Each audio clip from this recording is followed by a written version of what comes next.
रवि का मन आज बहुत प्रसन्न था। वह अपने माता पिता के साथ छुट्टियां मनाने अपने गांव जा रहा था। गांव का नाम था शिवपुर, जहां उसके दादी दादा रहते थे। रवि को इस गांव से बहुत लगाव था। वहां की मिट्टी की सोंधी खुशबू, चारों तरफ हरियाली और बच्चों के साथ खेलने का मजा, सब कुछ उसे बहुत पसंद था। गर्मी की छुट्टियों का ये समय उसके लिए किसी त्योहार से कम नहीं था। शहर की भीड़ भाड़ और शोर से दूर गांव की शांति उसे बहुत भाती थी। दादी के हाथों के बने पकवान और उनकी कहानियां रवि की जिंदगी का हिस्सा बन चुके थे। शाम का समय था जब वे गांव पहुंचे। घर में प्रवेश करते ही रवि दादी की ओर दौड़ पड़ा। दादी ने उसे गले लगाया और उसके लिए कुछ मीठा खिलाने की बात कही। रवि ने देखा कि दादी ने उसकी पसंदीदा खीर बनाई थी। खीर खाते खाते रवि ने दादी से कहा, दादी, आज आप मुझे एक नई कहानी सुनाइए। दादी ने मुस्कुराते हुए कहा, बिल्कुल बेटा, क्यों नहीं, लेकिन पहले तुम बताओ, क्या तुमने आज के दिन कुछ नया सीखा? रवि ने थोड़ी शरारत भरी मुस्कान के साथ कहा, हाँ दादी, मैंने सीखा कि गांव में रहना शहर से बहुत बेहतर है। यहाँ की ताजी हवा और लोग दोनों बहुत अच्छे हैं। दादी हंसते हुए बोली, बिल्कुल सही कहा बेटा, गांव की अपनी अलग ही मिठास होती है। अच्छा अब सुनो, आज मैं तुम्हें एक ऐसी कहानी सुनाऊंगी जो तुम्हें सोचने पर मजबूर कर देगी। ये कहानी है रामू और उसकी कड़ी मेहनत की। रवि ने ध्यान से सुनने के लिए अपने कानों को थोड़ा सा बढ़ाया। दादी ने कहानी शुरू की। कई साल पहले हमारे गांव शिवपुर में रामू नाम का एक लड़का रहता था।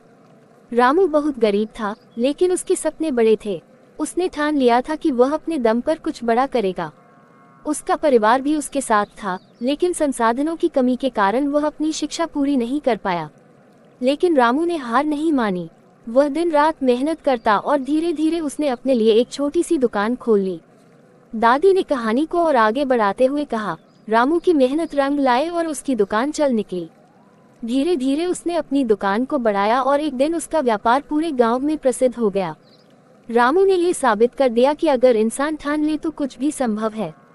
रवि ने उत्साहित होकर कहा, दादी, ये तो बहुत प्रेरणादायक कहानी है। क्या रामू आज भी इस गांव में रहता है? दादी ने उत्तर दिया, नहीं बेटा, रामू अब नहीं रहा, लेकिन उसकी कहानी आज भी हमारे गांव में हर किसी की जुबान पर है। उसके संघर्ष और मेहनत की मिसाल आज भी दी जाती है। रवि ने गंभीर होते हुए कहा, दादी, मैंने भी ठान लिया है कि मैं भी रामू की तरह कुछ बड़ा करूंगा। मैं भी मेहनत करूंगा और अपने सपनों को पूरा करूंगा। दादी ने रवि को गले लगाते हुए कहा, बिल्कुल बेटा, मैं जानती हूँ कि तुम भी एक दिन अपने लक्ष्य को प्राप्त करोगे। लेकिन याद रखना, मेहनत के साथ साथ सच्चाई और ईमानदारी भी बहुत जरूरी है। रात हो चुकी थी और चांदनी छिटकी हुई थी। दादी ने रवि को सुलाते हुए लोरी गाई। रवि दादी की कहानियों में खो गया और जल्द ही सो गया। अगले दिन रवि अपने गांव के दोस्तों के साथ खेलने निकल पड़ा। खेतों में भागते दौड़ते और तालाब में नहाते हुए उसका दिन बीता।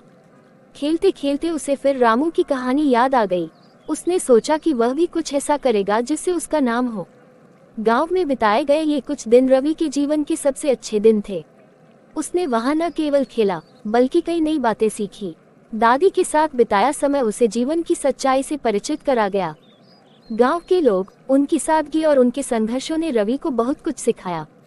छुट्टियां समाप्त होने पर रवि को वापस शहर लौटना पड़ा, लेकिन इस बार उसका मन भरा हुआ नहीं था, बल्कि वह उत्साह से भरा हुआ था। उसने तय कर लिया था कि वह भी अपने दादी की कहानियों की तरह एक ऐसी कहानी बनाएगा जिसे लोग याद रखें। शहर लौटकर रवि ने अपनी पढ़ाई पर और मेहनत की। वह हर रोज दादी की कहानी को याद करता और उससे प्रेरणा लेता। समय बीतता गया और रवि ने शिक्षा में कई उपलब्धियां हासिल की। जब रवि ने अपना पहला बड़ा पुरस्कार जीता तो उसने सबसे पहले अपनी दादी को फोन किया। उसने कहा, दादी, मैंने रामू की कहानी को सच कर दिखाया। दादी की आंखों में खुशी के आंसू आ गए। उन्होंने कहा, मुझे तुम पर गर्व है बेटा। तुमने न केवल अपनी मेहनत से सब कुछ हासिल किया, बल्कि हमारी परंपराओं और मूल्यों को भी जीवित रखा। रवि की कहानी गांव से शहर तक फैल गई। अब लोग उसकी कहानी को सुनते थे और उससे प्रेरणा लेते थे। उसने सिद्ध कर दिया कि सच्ची मेहनत, ईमानदारी और संघर्ष से किसी भी सपने को पूरा किया जा सकता है। दादी की कहानियां और गांव की मिठास रवि की जिंदगी का हिस्सा बन गए थे। आज भी जब रवि गांव जाता है तो उसे वही सोंधी खुशबू और दादी की कहानियों की मिठास महसूस होती है।